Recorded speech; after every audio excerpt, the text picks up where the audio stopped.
Shalom Aleichem, Moray Verbotai, Parashat Vaera. Nous voyons dans cette paracha un enseignement fondamental dans notre vie de tous les jours. Il s'agit de la mida, du trait de caractère, de la reconnaissance. Nous voyons ici une confrontation entre Moshe Rabbeinu, qui est le symbole de la reconnaissance, de la karatatov, de l'amour du prochain, et de fait de savoir dire merci quand on nous a fait du bien. Eh bien, il faut faire preuve de reconnaissance. En contrepartie, nous avons Pharaon, qui est un homme qui va contrer et contrecarrer ce trait de caractère de la reconnaissance. Pourquoi, Rabotai? Parce que quand Paro il avait besoin d'un homme pour diriger l'économie de l'Égypte, alors il a fait appel à Yosef Hatzadik, et Yosef Hatzadik est venu, et lorsqu'il a commencé à lui expliquer le plan, eh bien, il lui a dit, Mi Chacham, est-ce nous avons un homme aussi intelligent qui a reçu tant de sagesse de Dieu, donc il vient mentionner Dieu, et à ce moment-là, eh bien, la reconnaissance de Paro va s'exprimer. Cependant, lorsque Moshe Rabbeinu va venir et va lui demander de libérer Am Israël, il va lui dire Mi Hashem Asher Ishma Bekolo. Qui est Dieu pour que je le reconnaisse?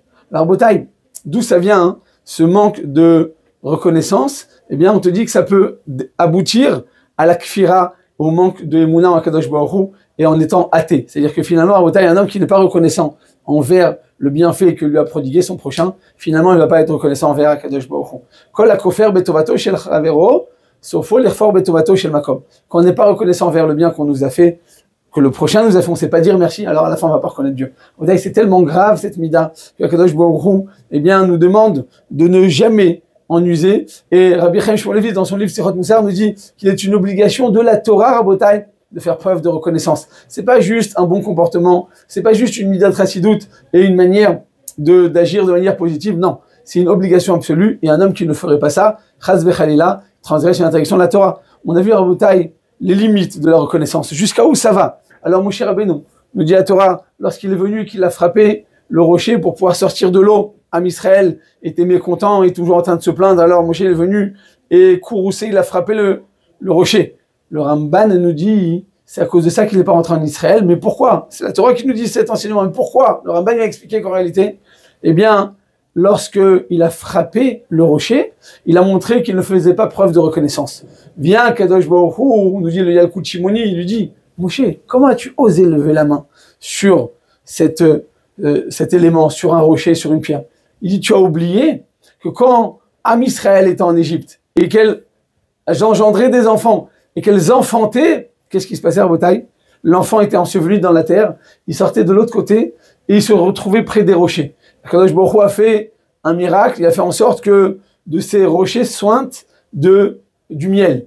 Et lorsque le miel va couler de ces rochers, ils vont rentrer dans la bouche de ces petits nourrissons. Et de cette manière, ils vont téter, ils vont pouvoir grandir. Et quand ils vont maintenant être grands, ils vont pouvoir sortir du champ. Et déjà, les Égyptiens ne vont plus chercher parce que les Égyptiens avaient pour ordre de tuer tous les petits bébés, tous les petits nourrissons. Et donc, qui a sauvé les enfants à Botaï? C'est ce même rocher.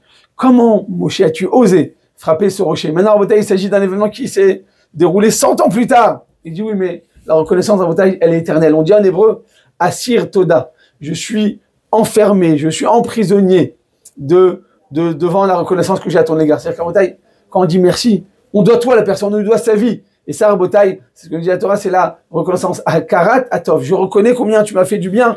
Et c'est ça, Rabotai, la différence entre Am Israël. Am Israël, on est toujours reconnaissant. Quand tu sais reconnaître, eh bien, tu es un bon juif. C'est pour ça qu'un juif, il s'est appelé Yehudi, il reconnaît, il dit merci. Un juif, le premier mot qu'il va dire à Rabotai au cours de sa journée, ça va être Modéani. Parce que c'est comme ça qu'on éduque un juif. C'est comme ça qu'on doit éduquer nos enfants, c'est comme ça que nous devons s'éduquer soi-même. C'est pour ça que Moshe Rabbeinu, dans la paracha, lorsqu'il va libérer Am Israël, il va refuser sur les 10 plaies, il va refuser lui-même d'en être l'auteur de 3. Il dit pourquoi? Parce que le Nil, il m'a sauvé. Quand j'étais un petit bébé dans mon berceau, eh bien, les vagues du Nil ne m'ont pas fait chavirer, donc j'ai pas le droit de frapper le Nil.